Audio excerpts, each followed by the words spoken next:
So my name is Everdeen Mason. I am a senior audience editor for the Washington Post. And today we're going to talk about editorial experimentation. And hopefully what you'll get out of this presentation is kind of how to develop and refine your own experiment to try in your newsroom. So I hope you guys got some good stuff to take back to your newsrooms. Now, full disclosure, I thought this was a master class and that there were going to be fewer of y'all. So we're going to, and they also told me I can't move from this podium. I was going to like walk around like a TV preacher or something. I don't know. But I'm going to be glued to this podium. But we'll get through this together one way or another. So we will get started. So I'm going to take it back. For many of us, and for some of us not that long ago, this is what our media landscape looked like. We had our story forms, video, audio, text, graphics, whatever. And you had your distribution methods, which were uniquely tailored to geography, right? So if you wanted to consume us and you lived near us, we were what you got, and frankly, we were a little too smug about it because then things got a little complicated. And so now we all have these beautiful, wonderful mini computers that we carry around all of the time, and the internet. So now people are able to access us regardless of where they are relative to us. They can get us on email, they can get us mobile, they can get us on apps, podcasts, however they want. And then things got really, really complicated. And so and the worst part about this is that every blue dot, they're not just distributors, they are our competitors. They are competitors for our readers' time, attention, and frankly, sometimes the story. And so in this ecosystem, not the one I know we all desperately miss, but in this ecosystem, it's more important now than ever to evolve our storytelling and distribution methods to try and reach new audiences and provide value to people we hope will pay us. And the only way to do this is to realize that the content creation, the journalism, and the audience strategy have to be happening at the exact same time, all of the time. And that's pretty overwhelming, but this is the way that you can better craft a new relationship with your readers. Unfortunately, we're not always doing it at the same time. So for how many of you does this look like how a story gets made? All right, some of you are lying by not putting your hands up, but I forgive you. Right, so the news happens, you sign it, somebody writes and edits it, throw some visuals on there. You put it online or someone puts it online for you, you post it on your main accounts, and then, at least for us, we lay it out for a print edition every single day. For some of you, it may not go this far. But this is actually what's happening now. And so when the news happens, you have to think about who's interested. Can we be first? And if not, can we be next? Can we add to the conversation? So as publishers, we're not just competitors, we are now collaborators in this massive news storyline and landscape. People aren't going to just stick with one source for the story. They're going to hop from place to place to learn as much as they can. So you should always be thinking about that. When should I post as I'm writing it? Should I do updates? Not just adding visuals, but should this story be told visually? Putting it online, how are people going to navigate to this on our site? How are we going to serve it to them? And where do the people interested in this story and this topic, where do they go to get information? All of that is happening at the exact same time as the news is happening. But the very point of this is that we have to do all of this at the same time, and this is where my team comes in. So this is my team. We are coming, I didn't use the ONA template, I'm sorry to everyone.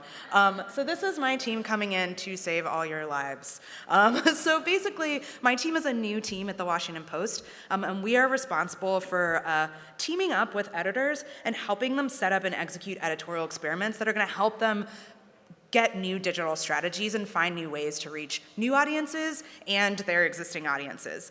As a team, we do a couple of things. We brainstorm ideas with the editor. We analyze the landscape around those ideas with historical and competitor research. We pull out these hypotheses for them, and then we test them. And when we're done, we'll prepare a case study for them so that that editor can then make plans, they can write proposals. Basically, they can make data-driven methodical decisions about what they want to do in their beats or in their sections. So to give you an idea of what we do, I'm giving you a semi-redacted version of an experiment that we conducted. We had an editor come to us and say that they wanted to think about how to cover YouTube, and specifically how to do it in a curation kind of way. So think what to watch on Netflix this week or month or whatever. How do you do that for a platform like YouTube where, it's very viewer-driven, it's very different. How do you do something like that? And so we worked with this editor for a series of months. We helped him hone his idea. We worked with him to pull out these hypotheses of what he wanted to know. We set up an experiment to test these hypotheses, and then we listed out all the things we were going to measure in order to help him get some conclusions. And so one of the interesting things about being on this team is, being on the audience side of things, we're very used to working to achieve a bottom line. But when you're working on editorial experiments, the important thing is that we just prove or disprove something. It's actually kind of really freeing. And so my job, the failure is part of the data gathering process. So my job is basically to be able to say true or false to any one of these hypotheses. And the hypotheses should match the measurements, the goals that they want to reach. And that's not always going to be getting as many people on it as possible. Sometimes it's, can we even get anyone to look at this at all? And who is that person we get to look at it? So you may be wondering, how do I set this kind of thing up for myself? And so for the next however long, we're going to do that together. So when we work with editors, these are generally the steps that we go through to set up an experiment. You got to find the right idea, and then you have to interrogate that idea. You have to be really, really honest with yourself about what that idea is and what it's for. And by idea, I mean this can be anything from a topic, a beat, a vertical, a project, an enterprise project, a story. I'm fortunate where I have a whole team where we can do new stuff, but you can also apply this to stuff that you've done in the past. You can build case studies out of your own historical data and stories. Don't fear if you're like, oh no, I don't have a whole team to do new stuff. So find the right idea, interrogate the idea, you're gonna form your hypotheses, and then you're gonna figure out how you're gonna measure it, how you're gonna test it. You're gonna take stock of all your resources to make this experiment happen, and then you're gonna execute. So the first step is finding the right idea. And so don't worry, at the end I'm going to have some links for you to write down so that you can access all of this. But basically, this diagram, for us at the Post, we're kind of still in a place where we both want to find the best ways to serve our existing audience, the people who pay for us, but we are also aware that there are all these new audiences that don't quite see all that we have to offer. And so it's really nice to have ideas that kind of hit that sweet spot where we can kind of try to hit both. It is totally okay if you exist in either realm. You can even adapt this chart for whatever you want it to be. So it can be your existing local community in your city versus, new subscribers who are totally gonna bail once the promo rate goes, right? And you can put that on the other side, whatever that may be. So this is a really good idea for whatever idea you have percolating in your brain to try to figure out where it fits in the cycle to make sure that you have a good idea. Generally, you wanna pick something that kind of tackles some of these things. So what I'd like you to do right now, and again, I thought this was a masterclass, so, is we're gonna take 5 minutes, and I want you to think about something that you've been wanting to try. Again, this can be at the story level, this can be a topic, this can be a brand new thing no one's ever done before, and try to see if you can map it on this scale. So I guess I'll just stand here for 5 minutes.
All right.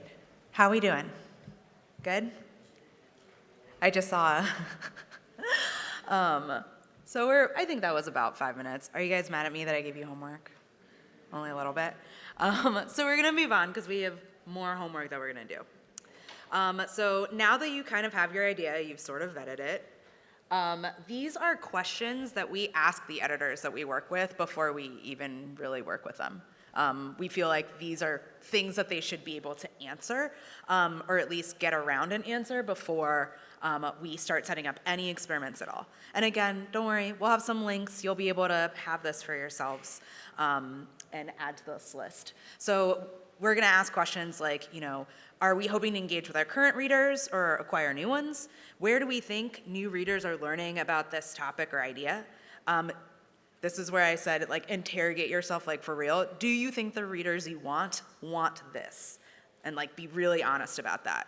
Why should these readers get this content or these stories from you and not the places that they're already getting it? Basically, what are you going to contribute to the conversation? Whose coverage in this area do you find the most interesting? And how does this fit into your section or organization's overall strategy and goals? And lastly, what are you hoping to learn from an experiment? And so this is a really good way to kind of make sure that this idea that you had still holds weight. And you probably don't want to go forward with an experiment until you feel like you can answer most of these questions. So for this, so that we're not just sitting here alone and quietly for 10 minutes, why don't you talk to the person next to you or the people next to you and ask each other these questions about your idea, get to know each other a little bit. Does that sound good? Okay, so let's do that for 10 minutes going now.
should be and what to report back to the newsroom to kind of incentivize to do those things. So that's kind of where we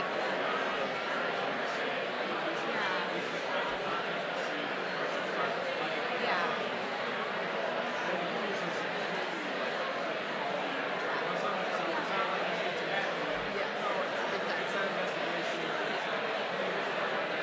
Typically, our best work is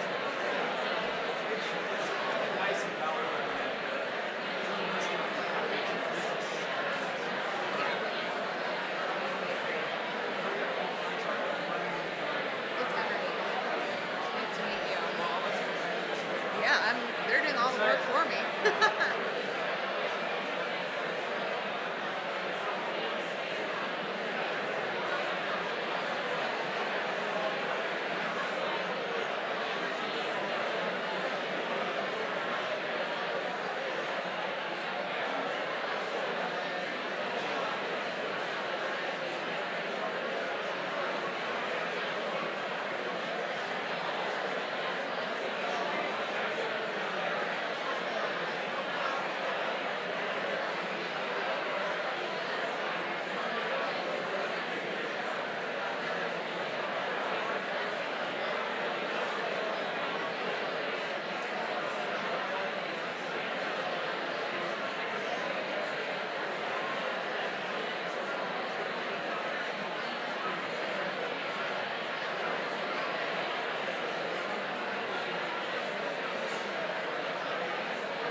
Hi. Hello. Oh no, I lost the room.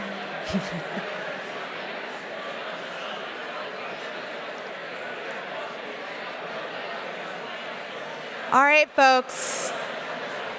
I want to make sure I leave time for questions, so we should keep going, but I am loving the conversation in the room. I hope that that was useful and not me scamming you into doing my work for me. So we'll keep going because I want to make sure that you guys get a chance to ask questions and stuff. So did that feel useful? Did that feel good? Yeah, good. And so again, I'll have these links so you guys can do this over and over again or continue the conversation with the new friends that you made today. So once you answer these questions and you get into a good spot, then it's time to make your hypotheses. So probably the best way to show this is to kind of go back here. So these hypotheses, the best way that I've found to really do these is to basically just make them true-false statements. So when I partner with an editor, I ask them, what assumptions do you have? Based on these questions you just answered, what assumptions do you have about your audience, about the stories that you want to tell to them, about the platform you want to do this on? Just come up with all of the different assumptions you have. So these assumptions are ones that we worked with, we sat in a room with this editor and we worked with him to come up with these. And they're just straightforward statements. Critical analysis of YouTube channels as if they were TV shows can appeal to the broadest audience. And so what's nice about that is that's a statement that we can then say true or false by going to these measurements. So, this one's a pretty easy one. So if, it's not getting a high amount of traffic from the broadest swath of people, then you know that it's not the broadest audience. So then you can dive deeper into that, and that goes into, where are the people who are consuming this, where are they coming from? based on where they're coming from, what do we know about this audience? So that's kind of how you break down from these assumptions actual takeaways for the editor to be able to take home with them and make decisions based off of. So every single thing that you are thinking about testing, you need to be able to come up with some kind of assumption like this that you can then test as a true false kind of ideal. And so I promise this is the last exercise. I want you guys to try to come up with, I'm going to give you 5 minutes to come up with some true false assumptions or statements about what it is that you want to test. And we'll only do this for 5 minutes. It's the last one, and then we'll move on and you can ask questions. Go and talk amongst yourselves. It's great.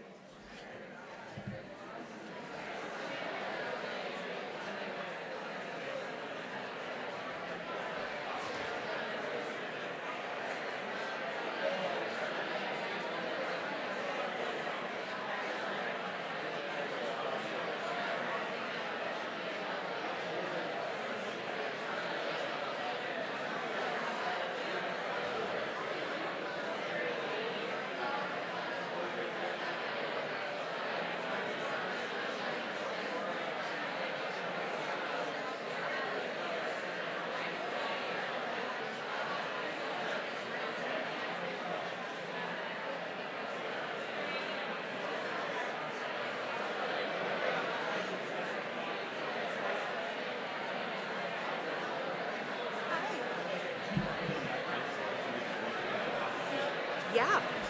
Yeah, of course.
Hi.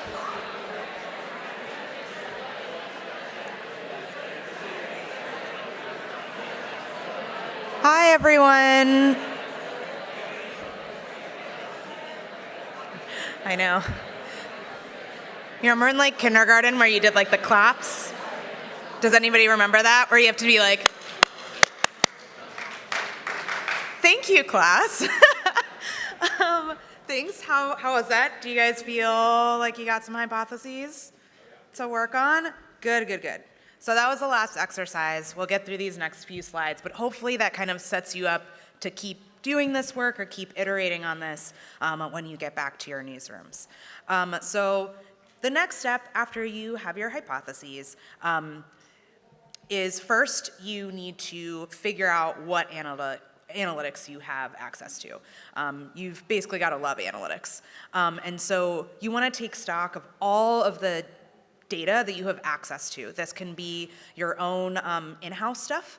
It can also be any vendors or external resources, or some of you, I'm sure, are very well networked. If you can go to other people and be like, hey, what are you seeing here? What are you seeing there? All of that counts, at least for this experimental space. That counts as data, it counts as analytics. I'm gonna tell you two things to think about with analytics, and not just for experiments, but in general, when you're trying to decide what kind of analytics you want to use in your newsroom. One is that analytics incentivize behavior from the people that you're reporting it to.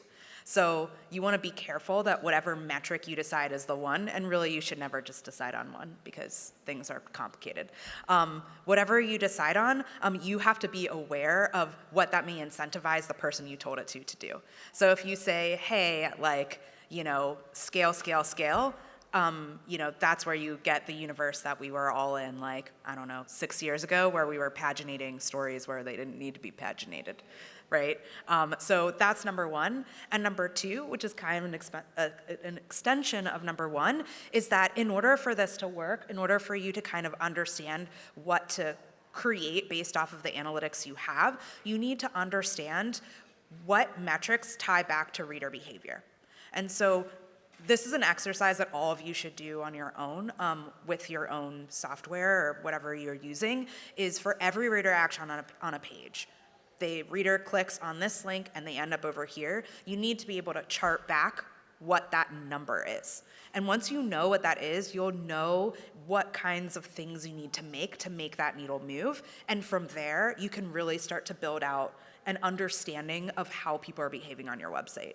I think a lot of people, I'm sure, how many of you get some kind of like analytics report, just like emailed to you, right? And I'm sure you all know generally what it means. But even go through that report and be like, what did the reader do to make this number happen? And it will like open up your whole world. So those are my two things. Oh, yeah, sure. So when you say that number, you're talking about like the number of instances where that thing happened? Yes. As a baseline? Yes. So this will work for any metric. Engage time, click through, whatever. And so, yeah, so again, for this step, and you'll be able to tie it back then to your hypotheses and figure out what it is that you need to do. So, when you're done with this, figure out all the data you have and just map it out. And then you want to take stock of your resources. And so this is simple, there's probably more than this, but you have your content resources. So do you need to make new stories, or can you look at things you've already done? And so making new stories, obviously, that means that maybe you need to find a reporter, you need to find design elements, you need to find copy editors to edit this stuff. If you don't have those resources, or maybe you might find that you can discover what you need from historical information, stories you've already done. This is something I do quite a lot to determine strategy for like live events or breaking news events. I'll literally map out and record everything that we did and reverse engineer it and build a case study out of it. You also want to look at your distribution resources. So where can you find pools of readers to show this experiment to? That's really important. And that way, and you need to take stock of what that means so that you can sort of adjust for whatever variables occur there.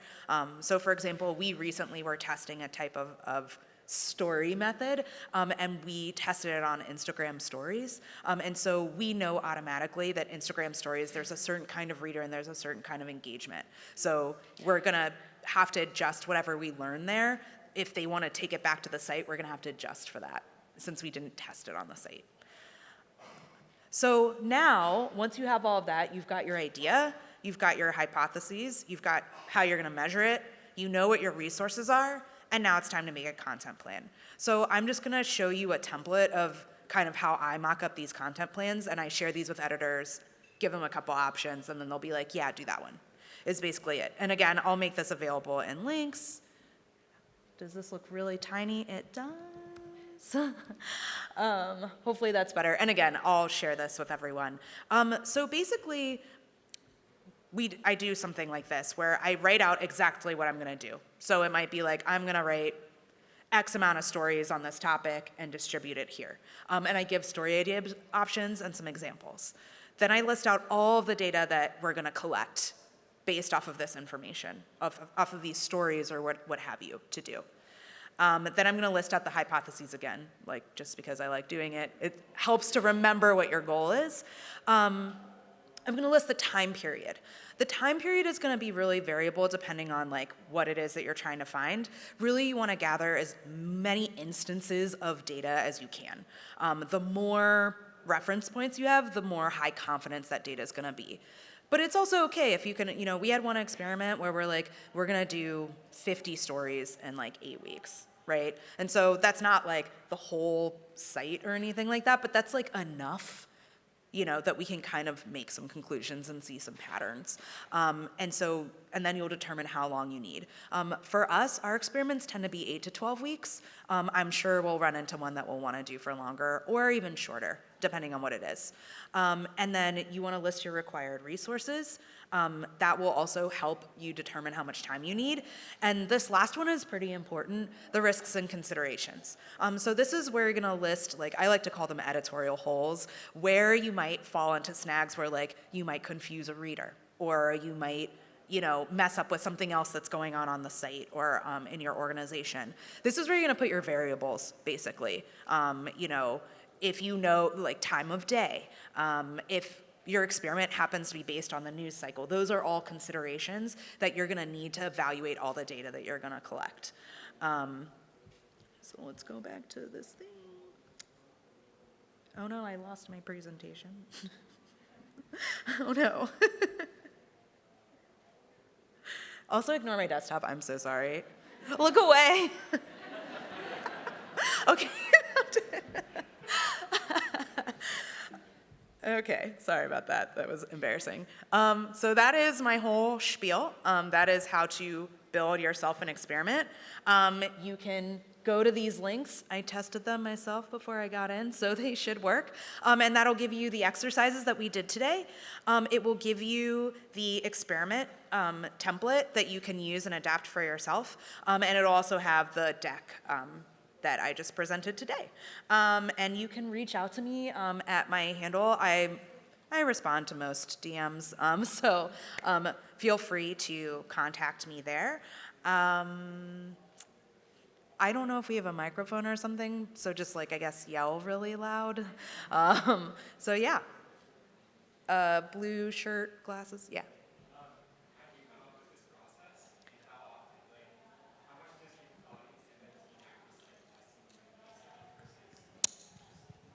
Doing other stuff. Yeah, so full disclosure, I just started this team basically this year. And so so we're still tweaking some of this formula because it changes depending on the experiment. But how did I come up with this? No, it's just based on stuff that I was doing on my own. So I guess this is tried and true because this is the method that I was using on my own to build case studies and inform digital strategies in the newsroom. And so basically I looked at, and I was doing this at my previous job before, so 6 years worth of me doing this, and I kind of picked what seemed to be, and then ran it against different scenarios of things that I'd done in the past. And so that's kind of how I came up with it. So yeah, I kind of made it up and now I'm giving it to you. And then as far as how long we take, so this is actually something I didn't account for in my original mapping of this workflow, is that when we get teamed up with editors, they don't we should know how to pitch stories, but like, it's often very vague. Like this editor was like, I want to do like a YouTube-y thing. And then it's like, we got to get them to an actual idea. So that actually takes, so that alone can take like a month of just like meeting and collaborating and like figuring that out. And then it can take another, couple of weeks of research, and then the experiment itself can take anywhere from 8 to 12 weeks. So total, it's taking like 4 months about to do an experiment. Like, so I know when I first like came up with this proposal and went to my boss, I was like, we're gonna do like 6 of these a year. We're not. We're gonna do like 2.5 of these a year. So, and I'm sure eventually we'll come up on something like there's entire sections that I feel like we could spend a whole year just doing multiple experiments in one zone. So yeah, it's pretty adaptable. Any other questions? Oh. Hey, thank you for sharing. Quick question. I noticed on your little worksheet, there wasn't a part for monetization. Is that part of your department's purview?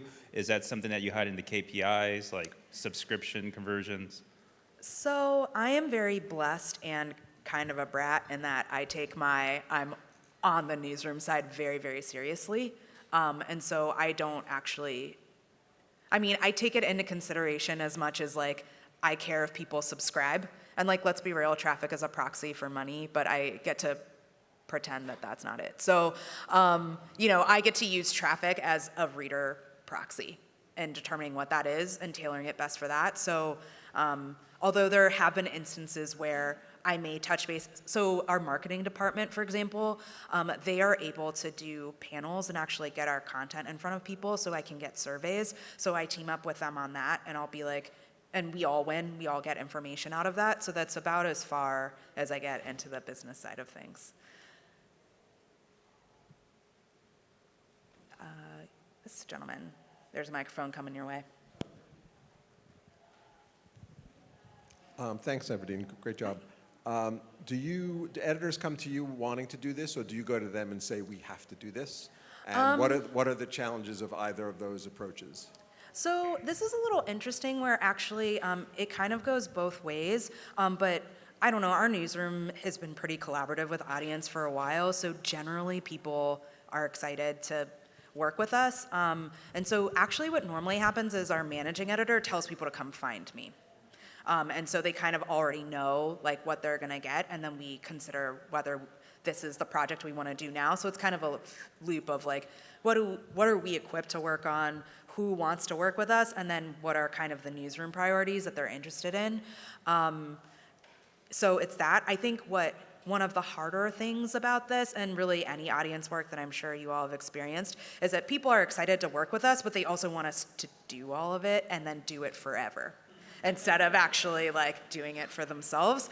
And so with this, it's kind of like you gotta put a little skin in the game. So the editor that works with us should be pretty involved, at least with like all the brainstorming. We like literally walk them through these exercises and more to really get them to a point. And if they can give us any resources, so like our latest one, this person was able to toss in like a design person that we've been working with to do stuff. It may be, the last one we actually did all in-house, but for other things, it wouldn't quite be appropriate for my people to tackle the actual stories, for example. So we would need to be able to work with a reporter on your team. I edit the stories and the content we produce, but there's a universe where like I would want to work with an editor, a different editor, depending on the subject matter. Green shirt and then blue cardigan. Oh, sorry, I didn't realize you were picking. Okay, pink shirt, then green shirt, then blue cardigan. Thanks for sharing. Would you be able to, if that's okay, give an example of a recent experiment that came to fruition? Yeah, so the example I showed earlier with YouTube, and I can't quite give you like all the details with that, but basically we did run an experiment where they wanted to figure out curation archetypes for YouTube, and that was kind of born of, our newsroom is very large, so we cover YouTube in a number of ways. So there's we got people who are basically doing like scams and crimes, and then you've got people covering YouTube as a business, and then we weren't sure how to cover YouTube for a regular consumer. And so basically what we mapped out for him, the curation experiment that I kind of showed you guys earlier, that was one of 3 that we mocked up, and that was the one that he ultimately wanted to do. And so we basically, my staff wrote about 40 articles And we picked different topic areas because we thought that was important at the time. That was one of the assumptions, that like people cared based on the topic, and that YouTube would be a really good entryway for us to cover new topic areas that people don't really know the post for. So like beauty, for example, or like fitness or something like that. We don't cover those things, but maybe this is a way to like get in front of that. And so we picked like we picked 8 topic areas, and then we picked, this sounds weird, but like archetypes of stories. So like listed recommendations versus like a personalized recommendation that was really voicey versus something that was a little bit more of a personal essay versus something that was more of a profile or an explainer of like a trend that was attached to the personality involved. And so we ran this experiment over 10 weeks, and then we had a distribution plan. We have the keys to all the accounts, so we were able to do that. And then we recorded it all out. And so basically the editor was a little bit more, he was like, I want to know anything that you can tell me about this. And so we also put it in front of a marketing panel, so we were able to actually map out things like, hey, this archetype of story, like younger people really appreciated this, but our typical audience that's a little bit older liked these kinds of stories. We were able to see that actually people did not actually care about the topic area. People have really wide varied interests. I'm not quite sure why we're like, people who love food will love our things only about food YouTube, you know, those kinds of things. And we also built out a competitive set. So basically, we took stories from the Washington Post that were published concurrently about YouTube that were not in our experiment, and we also found similar stories. We made a bucket of competitors, of other publishers, and we pulled all of their stories too, and we read all of them, and we got whatever numbers we could with third-party vendors, and we like labeled them, and we like did the whole do. So we were able to really wring out like all of this information, do some true false with the assumptions he had, and then actually put forth like some recommendations like, hey, if you want to go forward with this, these are some things that you should consider, and here's what we would try next. I don't know if that helps. Yeah, I think this woman.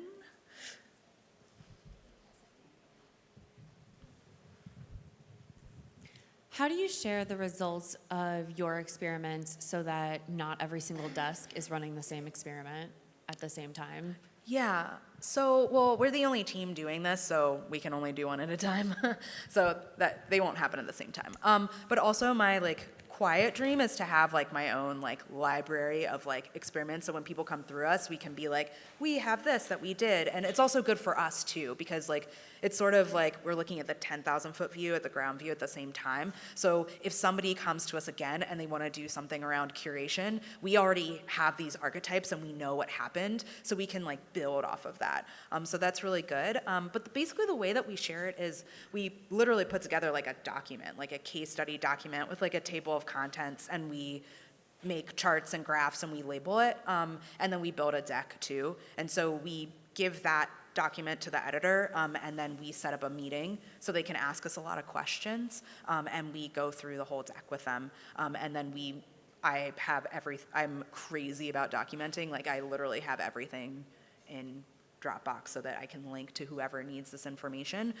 We haven't quite been doing this long enough to create like a true hub where anybody can go and look at the case studies, but that's something I plan on doing in 2020.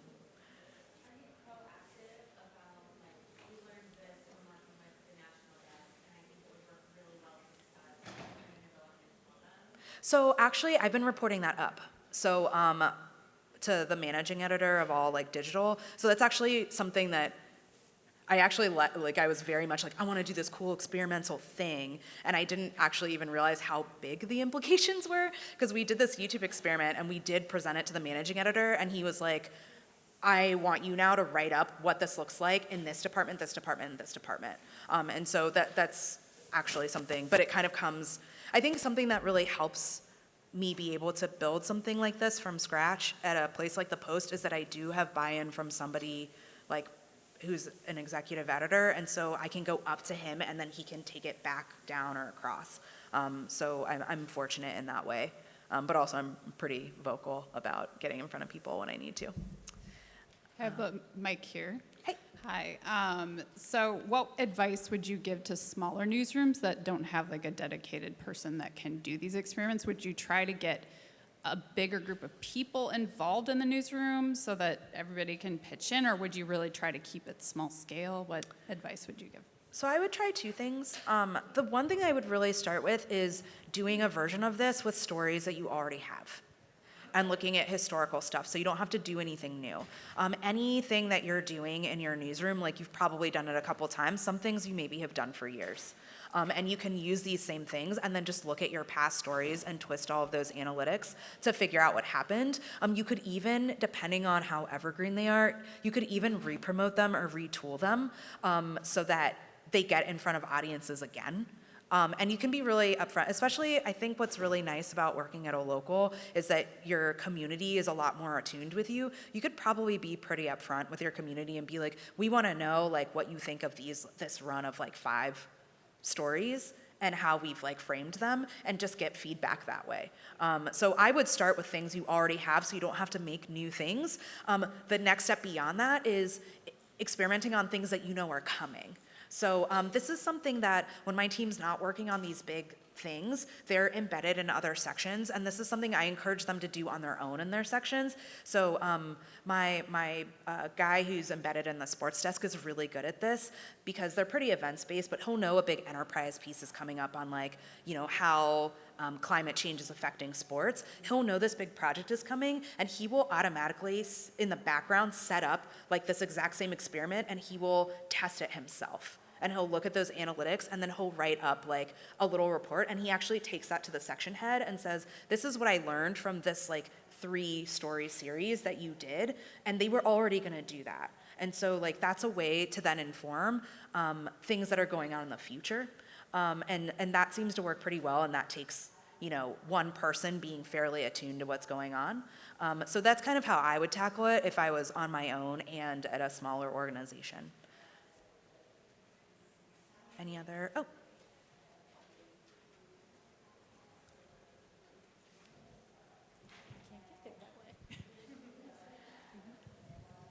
And I think after this, I'll probably have time for one more question. Can you describe the roles of your 4-member team? Yeah.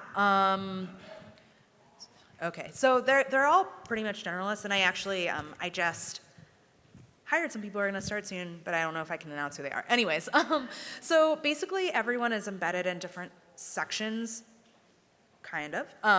And so I have a person embedded in sports. I'm about to embed somebody in business. I just hired somebody to go in the style section. I have somebody embedded in local. And then I actually have somebody who's a data analyst to help me, and they're not embedded anywhere. And so that's where they're embedded. And then I kind of like triage the other sections that we couldn't quite get covered and have relationships with them on my own. And basically, they all have different skill sets, but it's not like an official thing. So other than my data analyst, I don't have a person who's like, you're the video guy and you're the words guy. But I have people who, so I have a guy who his background is video and visuals. So like we know to rely on him for that information. We have people who have experience writing newsletters. So like we know that person's gonna bring that perspective. I have another person who her background is like SEO strategy and like evergreen strategy. So like we have that going for us. The person I just hired actually is a reporter, and they're coming onto our team, which I'm really excited about, so they can help edit, but also I can toss reporting things at them and feel a little bit more secure that they have experience doing that. So, you know, as I'm hiring for this team and looking for people to join the team, I am to a degree looking for different skill sets that complement what I already have, but I'm also looking for just like, honestly, like big brains that can think really creatively and aren't so married to doing things the way that we always do. And again, like I said this earlier, but part of the data gathering process and the experimenting process is failure and not being afraid to fail. So I need people who are willing to take swings and like not get super caught up in like the glory of like, wow, you know, that they get excited about, you know who those people are in your newsroom, and when you meet them, like they get really excited about like a problem that they have to figure out how to solve with like by MacGyvering together like a MacBook and like 3 matchsticks. I don't know. So those are the people that I'm generally looking for to put on my team. And I actually think I'm at time. Okay, one more question, and then we're at time. Anybody? Oh, right there.